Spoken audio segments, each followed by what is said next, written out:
네, 오늘 우리가 읽은 말씀은 다윗이 헤브론에서 기름 부음을 받고 유다 족속의 왕이 된 내용을 기록하고 있습니다.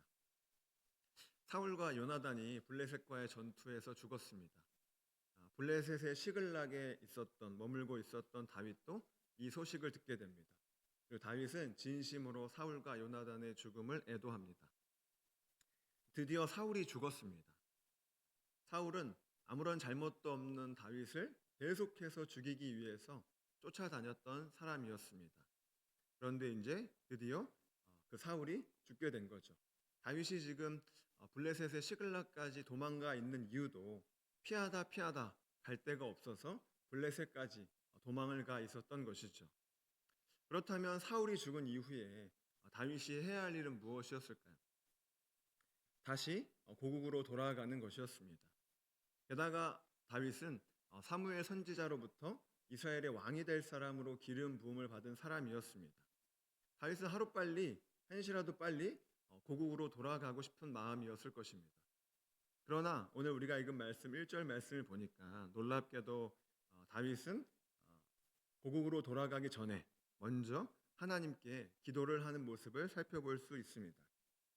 다윗이 고국으로 돌아가는 일은 매우 특별한 일이 아니라 사울이 죽었으니까 매우 자연스럽고 당연한 일이었지만 다윗은 먼저 하나님의 뜻을 물으며 하나님께 기도하고 있는 모습을 볼 수 있습니다. 다윗이 하나님께 기도한 이유가 무엇이겠습니까? 내 생각대로 하지 않고 하나님의 뜻대로 하겠다라고 하는 거죠. 충분히 내 생각대로 할 수 있고 누가 봐도 유다로 올라가는 것이 당연하지만 하나님의 뜻을 묻고 혹시라도 유다로 올라가는 것이 하나님의 뜻이 아니라면 올라가지 않겠다라는 마음으로 하나님께 기도했던 것입니다. 특별히 다윗은 하나님이 무엇이라고 말씀하시든지 그대로 순종하겠다라는 자세로 하나님께 기도했습니다. 그것을 잘 엿볼 수 있는 것이 다윗이 기도한 기도의 내용이죠. 내가 유다 한 성읍으로 올라가리이까. 다윗은 하나님께 특정한 성읍을 정해놓고 기도하지 않았습니다. 예를 들어서 하나님, 제가 헤브론으로 올라갈까요? 충분히 이렇게 기도할 수도 있었습니다. 그러나 다윗은 어떤 특정 성읍을 정해놓지 않고 하나님께 기도하고 있죠. 내가 가고 싶은 것을 정해놓고 그 다음에 정답은 미리 정해놓고 하나님의 뜻을 묻는 거죠. 생각해보면 우리의 기도는 참 이럴 때가 많은 것 같습니다. 우리는 마음속으로 이미 정답을 다 정해놓고 하나님의 뜻을 묻는 거죠. 하나님, 저 이게 하고 싶습니다. 해도 될까요? 하나님 응답하지 않으셨지만 기도했으니까 됐다 라고 생각하고 그냥 내 마음대로 하는 거죠. 혹은 정답은 이미 정해놓고 기도를 합니다. 하나님의 뜻을 묻습니다. 그런데 하나님 뜻은 내 뜻과 다른 것 같아요. 그러면 결국에 하나님 죄송하지만 그렇게는 못하겠습니다. 그냥 제 생각대로 하겠습니다 라고 하는 거죠. 기도를 하기는 하지만 순종은 그 다음의 문제일 때가 많습니다. 하나님의 뜻이 내 뜻과 일치한다면 순종하지만 하나님의 뜻이 내 뜻과 다르다면 순종하지 않는 거죠. 그러나 다윗은 어떤 성읍으로 가라고 하시던지 내가 그 성읍으로 가겠습니다라고 하는 순종의 자세를 가지고 미리 성읍을 정해놓지 않고 하나님께 기도를 드렸다라는 것이죠. 매사에 하나님의 뜻을 묻는 다윗의 자세도 너무나 중요하지만 그와 함께 하나님이 무엇이라고 말씀하시던지 그대로 순종하겠다라고 하는 다윗의 자세도 너무나 중요합니다. 우리가 하나님의 뜻을 묻는 이유는 단순히 하나님의 뜻이 무엇인가를 참고하려고 하는 것이 아닙니다. 우리가 하나님의 뜻을 묻는 이유는 그 뜻대로 행하기 위함이죠.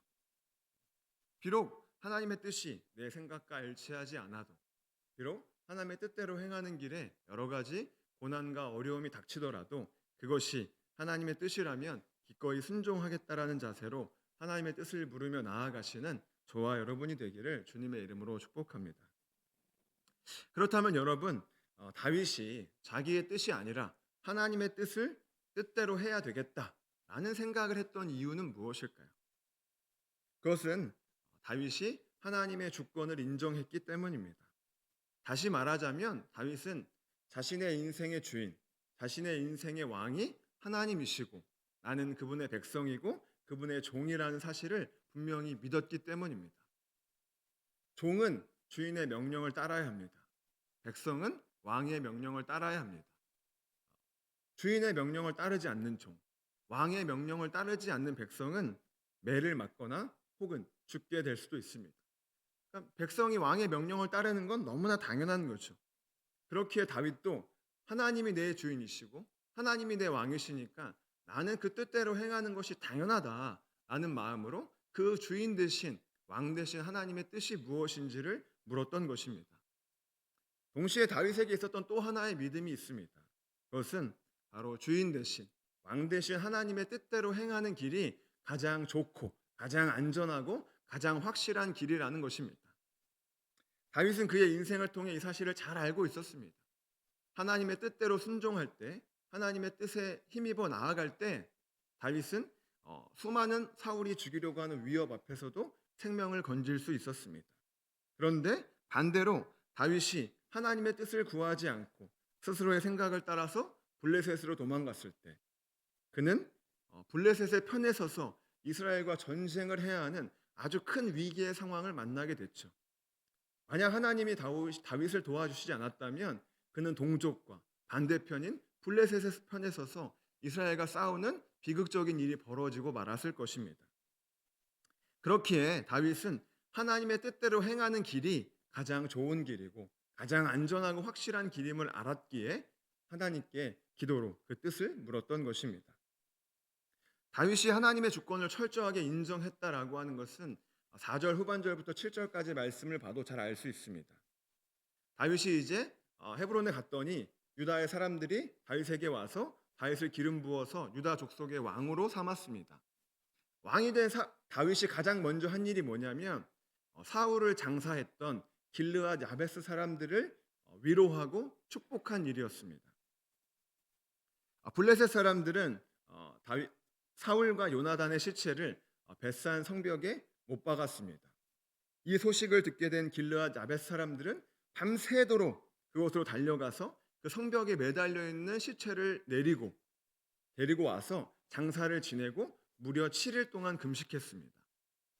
사울의 지파였던 베냐민 지파도 하지 않았던 일을 므낫세 지파였던 길르앗 야베스 사람들이 이 목숨을 걸고 사울의 시체를 가지고 와서 장사를 지내면서 사울을 향한 엄청난 충성심을 보여주었던 거죠.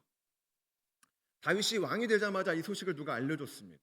그리고 다윗은 전령들을 보내서 그들의 사울을 향한 길르앗 야베스 사람들의 충성을 위로하고 축복하고 인정해주는 일을 하고 있습니다.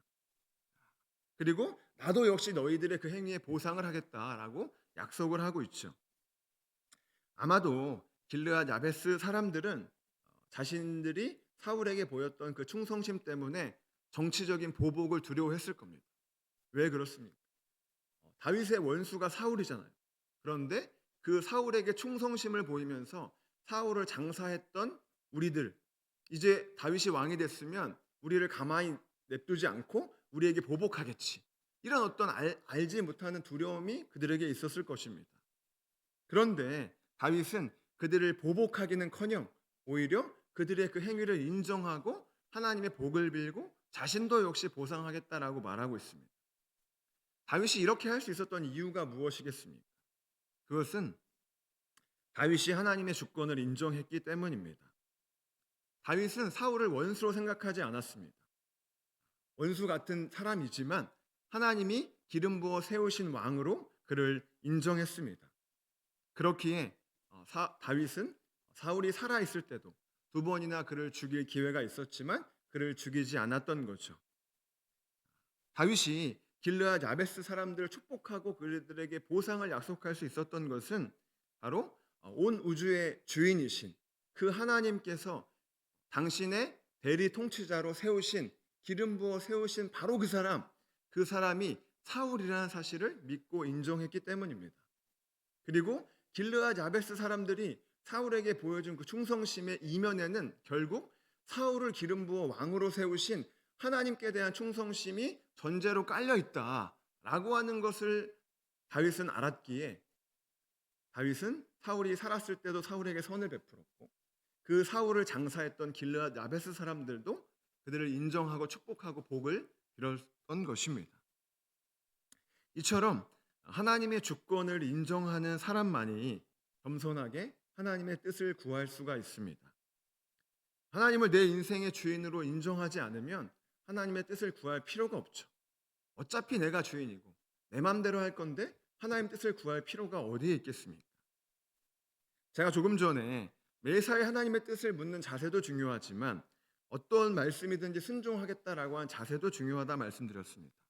그런데 생각해 보면 하나님의 뜻을 구하기는 하지만 결국엔 내 뜻대로 하는 그 사람의 마음을 깊이 들여다보자면 결국 그 사람은 하나님을 내 인생의 주인과 왕으로 온전히 인정하지 않는 것입니다. 이런 사람들은 그저 하나님을 어려운 일이나 문제를 만나면 우리가 선생님이나 친구들이나 학교 선배에게 조언을 구하듯 하나님께 조언을 구하는 것이나 마찬가지죠. 무조건 따르겠다는 마음으로 물어보는 것이 아니고 그냥 드러나 보자는 거죠. 드러나 보고 괜찮으면 따르고 못하겠으면 안 하겠다라고 하는 거죠. 그러나 하나님 정말 내 인생의 주인이라면, 하나님 정말 내 인생의 왕이시라면 우리는 하나님의 뜻대로 행하지 않을 수 없습니다. 설령 하나님 뜻대로 하다가 중간에 넘어지고 또 쓰러지고 포기하고 잠시 주저하는 순간이 온다 할지라도 하나님이 정말 내 인생의 주인이라면, 하나님 정말 내 인생의 왕이라면 우리는 그 하나님의 뜻에 순종하려고 몸부림칠 수밖에 없다는 것이죠. 저하고 저의 아내는 부득이하게 제 얘기를 좀 하겠습니다. 저와 저희 아내는 이번 주 월요일 날 저와 저희 아내가 같은 고등부 출신인데 저희 고등부 때 저희를 지도해 주셨던 은사 목사님을 만났습니다. 목사님 가정을 만났죠. 원래 목사님 다른 교회 가신 이후에도 계속해서 가끔씩 만남을 해왔었는데 정말 오랜만에 한번 만나게 됐습니다. 목사님과 만나서 많은 이야기를 나누면서 한편으로는 큰 공감을 얻었고 한편으로는 큰 도전을 얻었습니다. 목사님은 부교육자로 아주 오랜 시간 사역하시다가 갑자기 하나님의 부르심을 받고 선교를 가셨습니다. 선교의 선자도 생각하지 않았던 분이었는데 갑자기 하나님이 중국 선교로 부르셔서 자녀들을 이끌고 중국 선교를 가셨습니다. 우리 강준희 강사님처럼 우리 목사님도 자녀가 넷이었는데 그 집은 아들만 넷이었습니다. 그래서 아들 넷을 이끌고 6식구가 중국으로 선교를 가시죠. 가서 소수민족들 상대로 정말 열심히 사역하셨어요. 그런데 중국 공안에서 걸려가지고 쫓겨납니다. 한국에 다시 들어오세요. 한국에 잠시 계시다가 또 하나님이 선교지로 부르셔서 선교지로 나갑니다. 그런데 이번엔 또 하나님 캄보디아를 보내셔가지고 캄보디아로 가세요. 캄보디아로 가서 열심히 선교했는데 또 그곳의 현지 사정으로 다시 쫓겨나가지고 한국에 오시게 됐습니다. 한국에 오셔서는 우리 총회 선교본부 GMS에서 선교사들을 후원하는 업무를 3년 동안 하셨습니다. 그리고 이제 만났는데 다음 달 3월 말에 또 선교를 가신다는 거예요. 그리고 또 다시 캄보디아를 가신다는 거예요. 목사님, 저는 도저히 그렇게 못하겠습니다 하고 목사님께 말씀드렸어요. 근데 목사님은 내 정체성은 선교사다. 그리고 하나님 보내시니까 간다 라고 말씀하시더라고요. 목사님도 사모님도 다시 선교를 갈 거라고 생각한 적은 있지만 그것이 캄보디아일 거라고는 생각하지 못했는데 하나님이 캄보디아를 보내시니까 순종해서 간다 라고 말씀하시더라고요. 그 말씀 들으면서 참 공감이 많이 됐습니다. 저도 역시 마찬가지입니다. 담임 목사님께서 잠깐 말씀하셨던 것처럼 저도 사실 올 하반기에 교회 개척을 생각하고 있습니다. 정확히 하반기 언제가 될지는 모르겠습니다. 그리고 저와 이제 이 소식을 들으시고 많은 성도님 많지는 않지만 가끔 이제 어떤 분들은 어디다 개척하시냐 저에겐 장소를 물어보시는 분들이 종종 계십니다. 장소는 저도 모르겠습니다. 어디로 갈지 모르겠습니다. 하나님이 예비하신 장소가 분명히 있다고 믿지만 아직 장소는 전혀 신경 쓰지 않고 있습니다. 구체적으로 장소는 이제 저희가 6월 달까지 사역하는데 교회 사역이 마무리되면 그때부터 이제 알아볼 거라 그 장소가 어딘지 저는 몰라요. 그래서 물어보셔도 앞으로 대답할 수가 없습니다. 저는 잘 모르기 때문에 그렇습니다. 개척이라고 하는 거 저에게는 굉장히 막연한 단어였습니다. 사실 저는 처음부터 어떤 생각을 했었냐면요. 나 같은 사람을 청빙해 줄 수 있는 교회는 없다. 그래서 난 언젠간 교회를 개척해야 될 거다. 이런 생각을 항상 하고는 있었습니다. 그러나 그 언젠가가 이렇게 빨리 올 거라고는 상상해 본 적이 없습니다. 그런데 어느 날 갑자기 저에게 그 개척이라는 말이 찾아왔습니다. 정확히 작년 8월 24일 날 주일 아침에 저에게 찾아왔습니다. 8월 24일 주일 날 아침에 샤워를 하고 있는데 문득 제 마음 가운데 그런 생각이 들었습니다. 광야로 나아가야 하는 것 아닌가 라는 생각이 들었어요. 뜬금없이 무슨 소리냐라고 하실 거예요. 그 주 월요일부터 수요일까지 뭐가 있었냐면요. 저희 교육자들이 매년 참석하는 교갱협 영성 수련회가 있었어요. 그래서 교갱협 영성 수련회 가가지고 열심히 기도하면서 제가 가장 많이 했던 기도는 하나님, 저는 정말 하나님 은혜가 없이는 한순간도 살 수가 없습니다. 이런 고백을 제일 많이 했던 것 같아요. 물론 이 고백은 수련회만 가서 하는 게 아니고요. 매일같이 습관적으로 하는 고백 가운데 하나였습니다. 그런데 그 24일 날 아침에 샤워를 하는데 이런 생각이 드는 거죠. 하나님의 은혜가 없이는 하루도 살 수 없는 그 광야. 그 광야로 나아가야 될 때가 온 것 같다. 이런 생각이 들었습니다. 광야를 지나면라는 찬양 혹시 뭐 들어보신 분 많이 계실 거예요. 제가 가사만 PPT 띄웠는데 저희 그 가사에서는요, 광야를 이렇게 표현하고 있습니다. 주님만 내 도움이 되시고, 주님만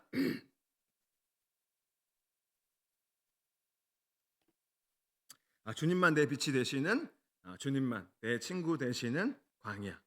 주님 손 놓고는 단 하루도 살 수 없는 곳, 광야.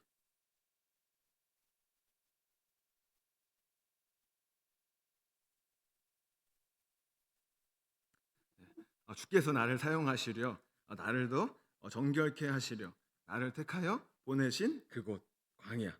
성령이 내 영을 다시 태어나게 하는 곳, 광야. 하나님의 은혜가 없이는 하루도 살 수 없다는 고백을 매일같이 하죠. 그런데 이 고백에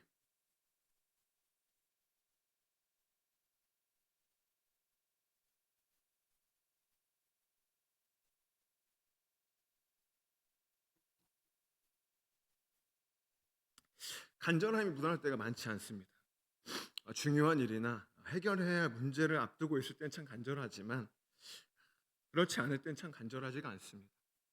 그런데 이 고백을 간절하게 할 수밖에 없는 광야, 그것이 저에게는 개척이었던 것 같습니다. 물론 아직도 하지 않았지만, 네, 그렇게 하나님 저에게 교회 개척이라는 마음을 처음 주셨어요. 잠깐 스쳐가는 마음이겠지 라고 했지만 그 마음은 잠깐 스쳐가지 않았고 계속 커져갔습니다. 저는 계속 기도했습니다. 그리고 이제 드디어 작년 말 정도에 담임 목사님한테 말씀드렸죠. 교회 개척을 할 계획이 있다라고 말씀드렸습니다. 그 누구도 저에게 개척하라고 등 떠미는 사람은 아무도 없습니다. 뭐 저희 아내도 마찬가지고 그런 얘기 하는 사람 아무도 없어요. 그런데 그것이 저를 향하신 하나님의 뜻임을 깨달았기에 믿음으로 첫 발을 내딛었습니다. 사실 담임 목사님께 개척한다고 말씀드리는 건 저에게 첫 발을 내딛는 것과도 같았습니다. 왜냐하면 담임 목사님께 말씀드리는 순간 이제 이 일은요, 저 혼자만의 생각이 아니고 이제 돌이킬 수 없는 현실이 되는 거죠. 입으로 내뱉었으니까 다시 돌이킬 수 없는 현실이 되는 겁니다. 진짜 많이 고민하고 기도했던 것 같아요. 담임 목사님께 그 말씀을 드리기 전에.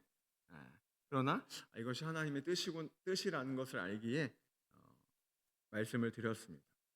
스스로를 돌아볼 때 저는 참 개척할 준비가 안 되어 있다라는 생각들을 하게 됩니다. 하나님이 몇 명이 될지는 모르겠지만 하나님 저에게 맡겨주신 영혼들이 있을 텐데 그 영혼들을 책임질 수 있을 만한 준비가 턱없이 부족하다, 이런 생각들을 하게 됩니다. 준비는 부족하지만 잘할 자신은 있을 수 있잖아요. 전 자신도 없습니다. 내가 과연 할 수 있을까?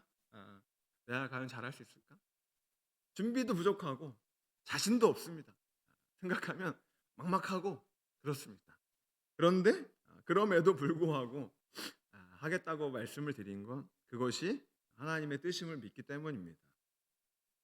나를 하나님의 자녀로 삼으신 분도 하나님이시고 나 같은 사람을 세우셔가지고 하나님 말씀 전하는 자로 세우신 분도 하나님이시고, 이런 나에게 교회 개척에 대한 마음을 부어주신 분도 하나님이시기 때문에 그 이후에 벌어진 모든 일들도 하나님께서 책임져 주실 것에 대한 믿음이 있습니다.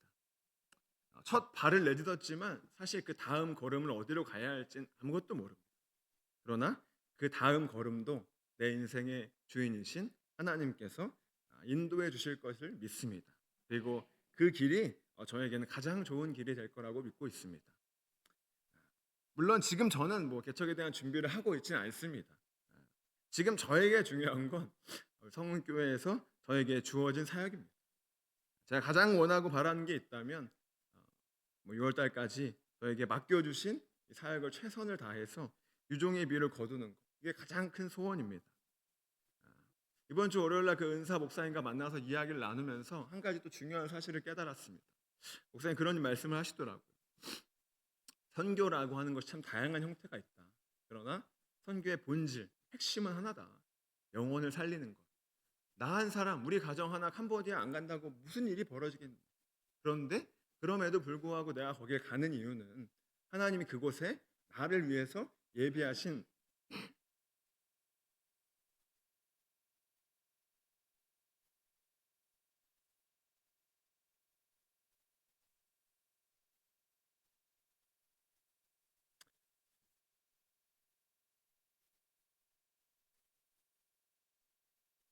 영혼들이 있기 때문이다.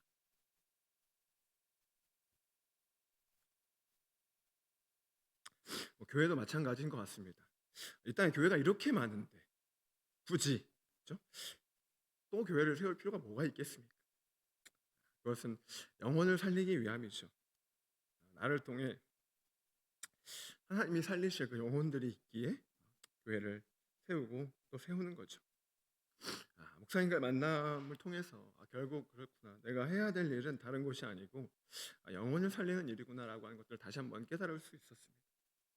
제가 지금 가장 바라는 것은 이곳에서 성은교회에서 저에게 맡겨주신 영혼들을 살리는 일에 최선을 다하는 것입니다. 제가 참 부족하지만 성은교회에서 14년째 사역하고 있습니다. 지난 길다면 길고 짧다면 짧지만 생각해 보면 감사밖에 없는 것 같습니다. 사실 제가 사랑을 베풀고 섬겨야 하는 자리에 있음에도 불구하고 제가 베풀고 나눈 섬김과 사랑보다 항상 더 많은 사랑과 더 많은 섬김을 받아왔습니다. 담임 목사님, 또 장로님, 권사님들, 집사님, 성도님들 모든 분들이 저에게 베풀어 주신 그 은혜와 사랑을 생각하면 감사라는 말밖에 떠오르지가 않습니다. 지금까지도 정말 감사하면서 축복 가운데 사역해 왔는데요. 마지막까지도 축복 가운데 사역하다가 축복 받으면서 떠나고 싶은 것이 지금 저의 가장 큰 소원인 것 같습니다. 생각나시면 기도해 주시기를 부탁드립니다. 제가 말씀드렸던 또 목사님의 이야기나 또 저나 대부분 많은 사람들이 넓고 편한 길이 아니고 좁고 험한 길을 가려고 하는 것은 그것이 하나님의 뜻이기 때문입니다. 내 인생의 주인이시고 내 인생의 왕이신 하나님께서 나에게 원하시는 길이 그 길이기에 부족하고 또 자신이 없지만 순종의 첫 발을 내딛는 거죠. 사랑하는 성교회 성도 여러분, 하나님이 저와 여러분의 인생의 주인이시고 왕이십니다. 우리는 우리의 주인 대신 또 우리의 왕 대신 하나님의 명령에 하나님 뜻대로 행해야만 하는 사람들입니다. 이 사실을 철저하게 인정하는 저와 여러분이 되기를 주님의 이름으로 축복합니다. 그리고 그 왕 대신 하나님께 무엇이라고 말씀하시든지 그대로 순종하겠다는 마음으로 겸손하게 하나님 앞에 엎드려 그분의 뜻을 구하시기를 바랍니다. 그럼 반드시 하나님은 우리에게 그 뜻을 알려주실 것입니다. 다윗도 보세요. 하나님께 뜻을 물었을 때 그 뜻이 무엇인가를 알려주시죠. 헤브론으로 올라가라. 헤브론은 지형적으로도 가장 높은 곳에 위치했기 때문에 좋은 곳이었고 안전한 곳이었고 성읍 자체도 견고하기 때문에 왕이 머물기에 가장 적합한 곳이었습니다. 하나님의 주권을 인정하고 겸손하게 하나님의 뜻을 묻는 다윗에게 하나님은요 갈 길을 밝히 보여주셨습니다. 그리고 하나님이 다윗에게 보여주신 이 길은 다윗에게 가장 좋은 길, 가장 좋고 안전하고 확실한 길이었습니다. 하나님이 다윗에게 알려주신 길이 가장 좋은 길이라는 것은 이어지는 말씀을 통해서도 알 수 있죠. 4절 말씀 보면 유다 사람들이 다윗에게 와서 기름을 부어서 유다 족속의 왕으로 삼습니다. 다윗이 먼저 이야기한 것이 아닙니다. 자, 여러분, 하나님께 기름 부음 받은 저 다윗이 여기 왔습니다. 그러니까 나에게 오셔가지고 나를 기름 부어서 당신들의 왕으로 삼으세요라고 다윗이 먼저 말한 게 아니에요. 유다의 지도자들이 먼저 스스로 다윗에게 찾아와가지고 다윗을 기름 부어가지고 왕으로 삼으면서 우리가 당신의 수하에 이제 복종하겠습니다라고 먼저 그들이 이런 일들을 한 거죠. 그런데 특별히 4절 말씀 보면 다윗이 거기서 유다 족속의 왕으로 기름 부음을 받았다라고 말하고 있습니다. 이 거기가 어디냐? 헤브론이죠. 헤브론인 거 누구나 다 아는데요. 굳이 4절 말씀에서 헤브론에서 기름 부음 받았다라고 말하지 않고 거기서 기름 부음 받았다라고 말하고 있어요. 왜 그럴까요? 그 거기서를 강조하고 싶은 것 아니겠습니까? 다윗은 하나님이 헤브론으로 올라가라고 하시니까 그 뜻에 순종해서 헤브론으로 올라갔을 뿐입니다. 그런데 하나님이 말씀하신 바로 그곳, 그렇죠? 그곳 헤브론에 갔더니 바로 거기서 사람들이 다윗을 유다의 왕으로 기름 부어 세운 거죠. 다윗이 사무엘 선지자로부터 기름 부음 받은 지 약 15년 후에 벌어진 일입니다. 다윗은 그냥 순종했을 뿐이에요. 그런데 순종해서 갔더니 거기서 다윗이 왕이 되는 놀라운 일들이 벌어지게 되었다는 거죠. 어디냐? 바로 거기. 하나님 말씀하셔서 순종했던 바로 거기, 그 자리에 하나님의 놀라운 은혜와 축복이 임했다라고 하는 사실입니다. 이처럼 하나님은요, 당신의 주권을 인정하고 겸손하게 당신의 뜻을 묻는 자들에게 기꺼이 당신의 뜻을 알려주시는 분입니다. 그리고 그 뜻에 순종할 때 거기에는 하나님 주신 놀라운 은혜와 축복이 있습니다. 다윗처럼 당장 눈에 보이는, 다윗이 막 왕으로 기름 부음 받는 것처럼 당장 눈에 보이는 결과가 있을 수도 있고요, 당장 눈에 보이는 결과가 없을 수도 있습니다. 그러나 하나님의 뜻에 순종했을 때 그 자리에는 반드시 하나님 주시는 기쁨과 은혜와 축복이 그 자리에 있다라고 하는 거죠. 그러므로 우리는 하나님의 뜻에 순종하는 것이 나에게 가장 좋은 것이다, 가장 좋은 길이고 가장 안전하고 확실한 길임을 알고 순종하기를 주저하지 않는 사람들이 되어야 할 것입니다. 사랑하는 여러분, 하나님의 주권을 인정하고 하나님 앞에 묻고 또 묻는 저와 여러분이 되시기를 주님의 이름으로 축복합니다. 그리고 겸손하게 당신의 뜻을 묻는 자에게 갈 길을 밝히 보여주시는 하나님의 역사를 경험하는 저와 여러분이 되기를 주님의 이름으로 축복합니다. 마지막으로 하나님이 보여주시는 길을 따라 걸어가는 것이 가장 안전하고 좋고 완벽하고 확실한 길임을 알고 믿음으로 한 걸음 한 걸음 걸어가면서 그 가운데 하나님이 주시는 놀라운 기쁨과 은혜를 풍성하게 받아 누리는 저와 여러분이 되시기를 주님의 이름으로 축복합니다.